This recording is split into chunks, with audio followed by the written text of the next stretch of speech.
कोकला देवी अब 65 बरस की हो चुकी थी और अपने बेटे और बहू के साथ रहती थी। रमला, जो कि कोकला देवी की बहू थी, कोकला देवी को बिल्कुल भी सम्मान नहीं देती थी। रमला सारा समय अपनी सहेलियों के साथ बस गप्पे लड़ाया करती थी। अरे रमला, आजकल महंगाई तो देखो कितनी बढ़ गई है। अब तो लगता है पुराने जमाने की तरह चटनी रोटी और प्याज रोटी खाकर ही जिंदा रहना पड़ेगा। अरे रमला के तो मजे ही मजे हैं, उसको नौकरों की जरूरत ही कहाँ है।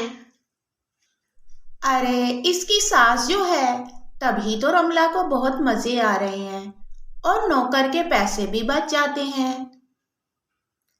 दूसरी तरफ कोकला देवी भूख से तड़प रही थी, क्योंकि सुबह से उसकी बहू ने उसे खाने को कुछ नहीं दिया था। जल्दी जल्दी पराठे बनाकर खा लेती हूँ, नहीं तो 2 पराठे बुढ़िया के लिए भी बनाने पड़ जाएंगे। अब ये भूख मुझसे तो बर्दाश्त ही नहीं हो पा रही। अब बेचारी कोकला देवी को गर्म पानी पीकर अपनी भूख को शांत करना पड़ता है। कोकला देवी घर के कामों को निपटाने में लग जाती है और घर का सारा काम करते करते कोकला देवी को दोपहर हो जाती है। बहू, मुझे बहुत जोरों की भूख लगी है। बेटा, मुझे कुछ खाने को दे दे। दिन भर आपको तो भूख ही लगी रहती है, दूसरा तो कोई काम ही नहीं है आपको। बाहर टेबल पर चने रखे हैं, वो उठाकर खा लो। और हाँ, मेरी एक बात सुन लो, आज मैं अपने दोस्त के साथ बाहर जा रही हूँ, इसलिए खाना तो रात को ही मिलेगा। ये सुनकर सास का तो मन ही उदास हो गया। फिर वो धीरे से बोली, बहू, तू कहे तो मैं अपने लिए कुछ बना लूं। एक आदमी के लिए खाना बनाओगी आप? हाँ, पता भी है कितनी महंगाई हो गई है, और आपको तो बैठे बैठे बस अपनी फरमाइशें ही पूरी करनी होती हैं। इतना कहकर रमला ने फ्रिज में रखे हुए बासी चावल बाहर निकाले और नमक मिर्च डालकर अपनी सास को खाने के लिए दे दिए।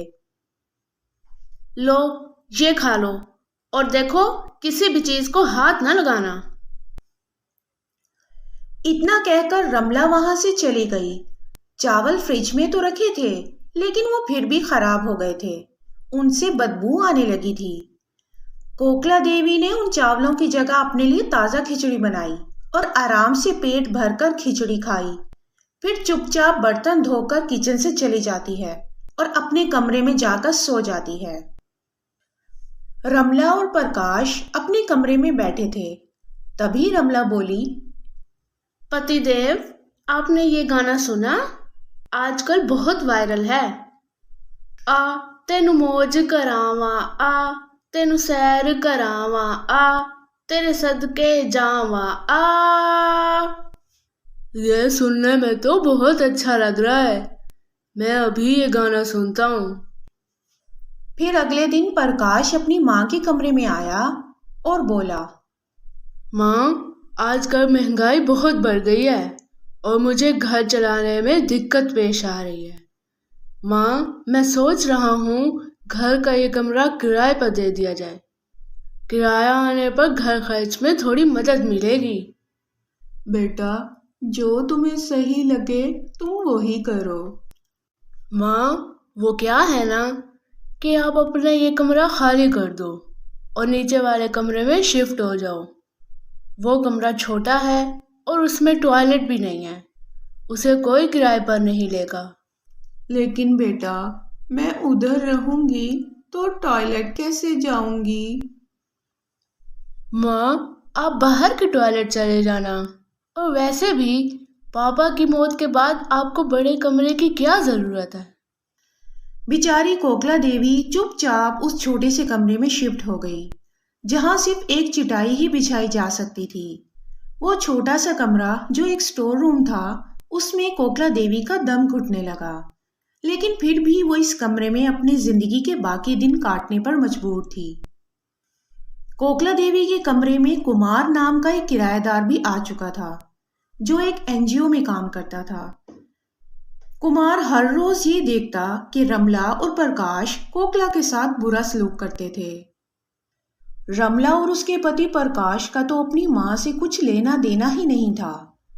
ना उनको कोकला के खाने की चिंता थी, ना उसके रहने की। रमला रोज कोकला के कमरे में आती और एक थाली में बचा हुआ खाना रखकर चली जाती। कोकला अपने बेटे और बहू की ऐसी बेरुखी देखकर बहुत रोती थी। अब कोकला देवी कुमार को अपने मन की सारी बातें बताने लगी थी। कुमार बेटा, तुम मेरा इतना ध्यान रखते हो, जबकि मेरा खुद का बेटा मुझे जानवर समझता है, जानवर। मेरे बेटे के जैसा बेटा खुदा किसी को ना दे, क्योंकि मेरे पति की जान मेरे बेटे की लापरवाही के कारण ही चली गई। मेरे पति को निमोनिया हुआ था, लेकिन ज्यादा पैसे न खर्च हो जाएं तो मेरा बेटा आधी दवाइयां ही लाता था। जब उनकी तबीयत थोड़ी बेहतर हुई तो प्रकाश ने दवाइयां लाना ही बंद कर दी कि एक रात उन्हें सांस लेने में बड़ी दिक्कत होने लगी। फिर मैंने अपने बेटे को उन्हें डॉक्टर के पास ले जाने को कहा, लेकिन मेरा बेटा उन्हें डॉक्टर के पास लेकर नहीं गया और उनकी दम घुटने से मौत हो गई। ये दर्द भरी कहानी सुनकर कुमार ने कोकला देवी से कुछ कहा, जिससे कोकला देवी की आंखों में उम्मीद के दिए रोशन हो गए। दूसरे दिन कोकला देवी अपने बेटे और बहू के पास गई और बोली, मुझे ऐसा लग रहा है मैं तुम दोनों पर बोझ हूं, इसलिए आज ही से मैं ओल्ड होम में रहूंगी। ये सुनकर रमला बहुत ही खुश हो गई। रमला, तुम्हें इतना खुश होने की जरूरत नहीं है, और ना बेटा तुझे इतना दुखी होने की जरूरत है। मैंने ये सोच लिया है, ये मेरा इतना बड़ा घर ही ओल्ड होम बनेगा।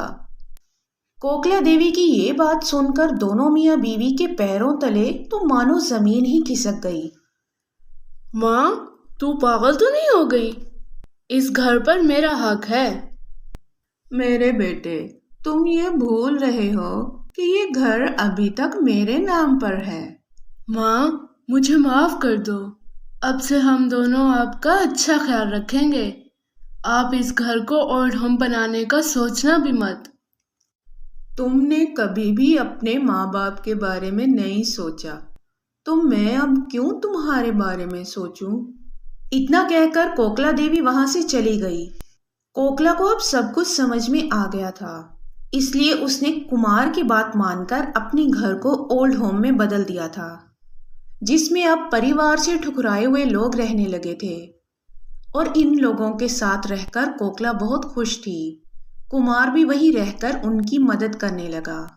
मज़ेदार कहानियाँ देखने के लिए हमारे चैनल को लाइक करें और हाँ, शेयर करना मत भूलें। हाँ, देखते रहें story hub corner. Bye bye, Tata.